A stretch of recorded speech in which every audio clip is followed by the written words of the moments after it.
In 1925, a weird-looking ship made its global debut. It had the hull lines of a sailing ship, but instead of masts, it had these two fat poles that were sticking out of it. They looked more like tubes, but on closer examination, they weren't that at all. They were rotors. The first Flettner Rotor ship had arrived, and today we're going to be taking a look at the first two of these very interesting ships, the Buckau and the Barbara. Anton Flettner was the brainchild of this unusual looking vessel and the mechanism that powered it. He theorized that if you could use the Magnus Effect and the generative power of physics, that you could create power that would help ships to move. Basically, wind hit cylindrical object. Cylindrical object goes wood. The wood powers the generators, which then propel the ship forward. I am not a physicist. I am certainly not a scientist. I'm certainly not a mathematician. So if you want something more complicated, please, by all means, look up the Magnus Effect. But for the purposes of this video and these ships, I'm going to stand by my very basic explanation. To prove the utility of the rotor mechanism, the Buckau, which was an auxiliary schooner, was bought. Its masts and bowsprit was ripped away, and these two rotors were installed instead. Just a note on these colorized images. I don't have, or I wasn't able to source a definitive reference regarding the color of the rotors of the Buckau. So for the purposes of these illustrations, I've made them pale buff, but looking back on it now, and particularly looking at the rotors of the Barbara, they could be more a gray or a metallic tint. If anyone has a definitive source or a reference, please let me know.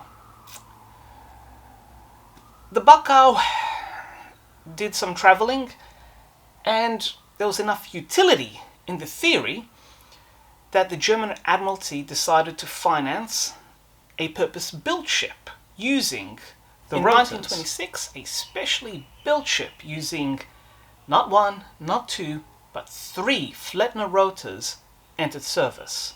This was the Barbara. And a note here that this reconstruction is based on an illustration from Duncan Hawes' amazing book, Merchant Ships in Color, 1910 to 1929. The vital statistics of the Barbara are as follows. The ship weighed 2,077 gross tons and had a cargo capacity of 2,800 tons. The ship was 294 feet long and had a draft of about 18 feet. There were 4 hatches, and in addition to the rotors, there were 2 high-speed 6-cylinder MAN diesels. The rotors themselves were 55 feet tall and 13 feet in diameter, and they were made of aluminium alloy. They sat on steel pivots and ran on ball bearings in an oil bath, and each rotor weighed 1.4 tons a piece. The rotors could be controlled from the bridge, and only 75 horsepower was needed to get them running.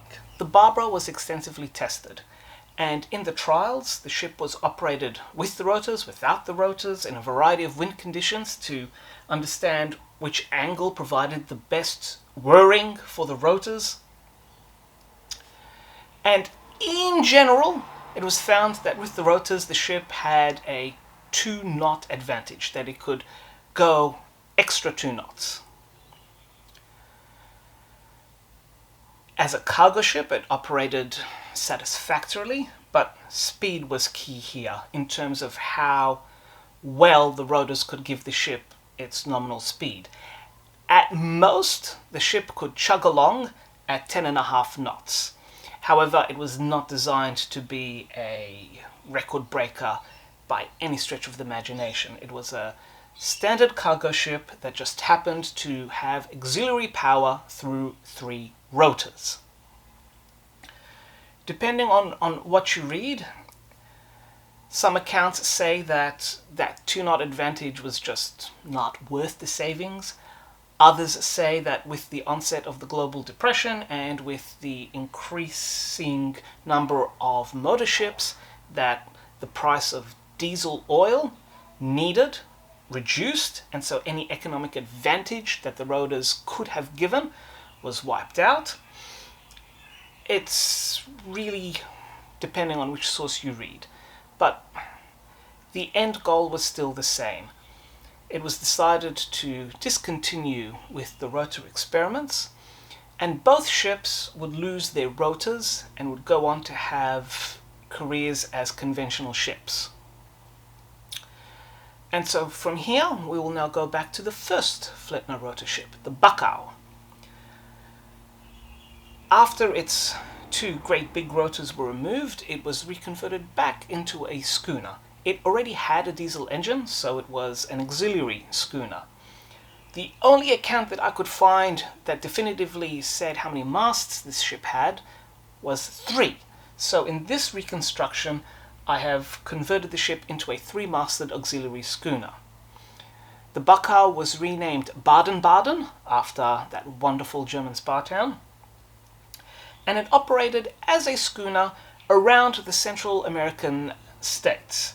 And it was there in 1931 that it met its fate. It was overcome by a storm, and out of the 16 crew members on board, 11 were dramatically rescued with the help of a Pan American flying boat and the US Coast Guard.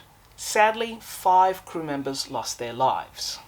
In the case of the Barbara, those 3 rotors were taken away and the ship was rebuilt.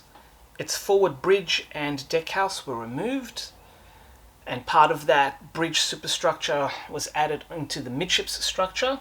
The ship acquired a small funnel, and derricks were placed to handle the cargo holds. And the ship was renamed the Birkenau, which you can see in these reconstructions here. As you can see, without the rotors and the forward superstructure, this ship looked quite normal. The only indication, really, is the forward well deck.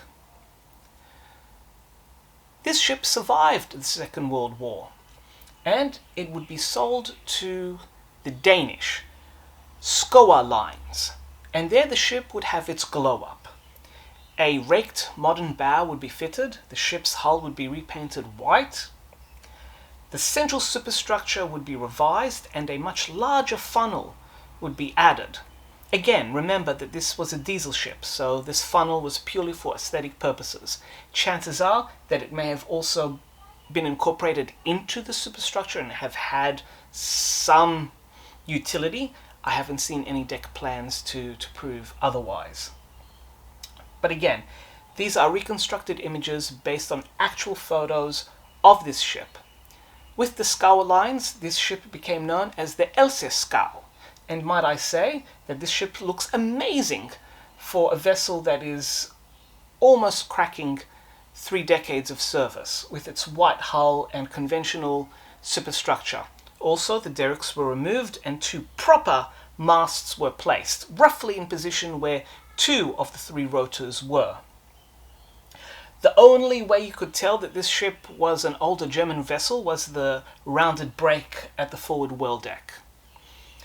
A couple of years later, this ship was sold to a small Greek and Libyan shipping concern and became the Fortis P, and then 4 years after that was sold again to a Saudi Arabian firm and became known as the Star of Riyadh.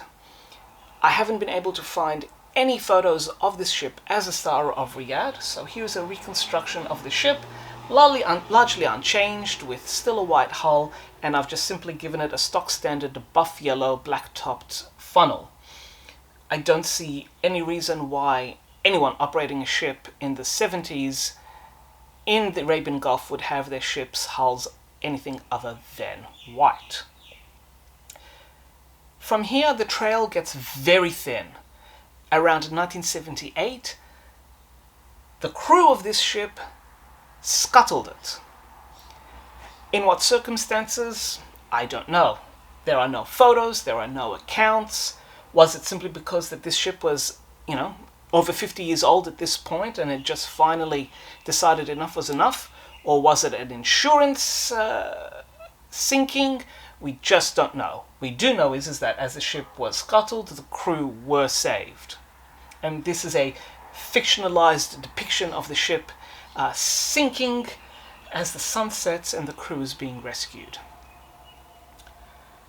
Both of these ships made a splash in their own way when they were first entered service. And both of these ships proved that there was some utility to the Flettner rotor.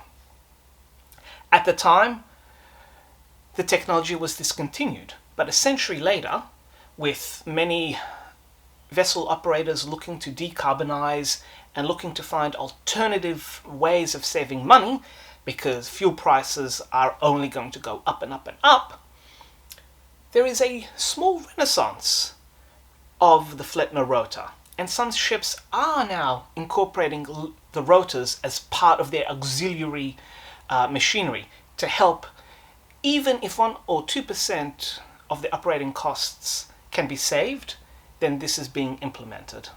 And it's nice to see that this is coming back. Both ships that made such a big splash when they entered service, ironically, are still with us, just as wrecks. I'm not sure if the wreck of the Baden-Baden has been discovered or explored. Likewise, I don't think the Star of Riyadh has been found. Both ships are probably forgotten. But they are down there, rusting away in peace. As I said earlier, if you want a technical analysis of the Magnus Effect and more about the life of Anton Flettner, please dive in. There's plenty of articles and information online.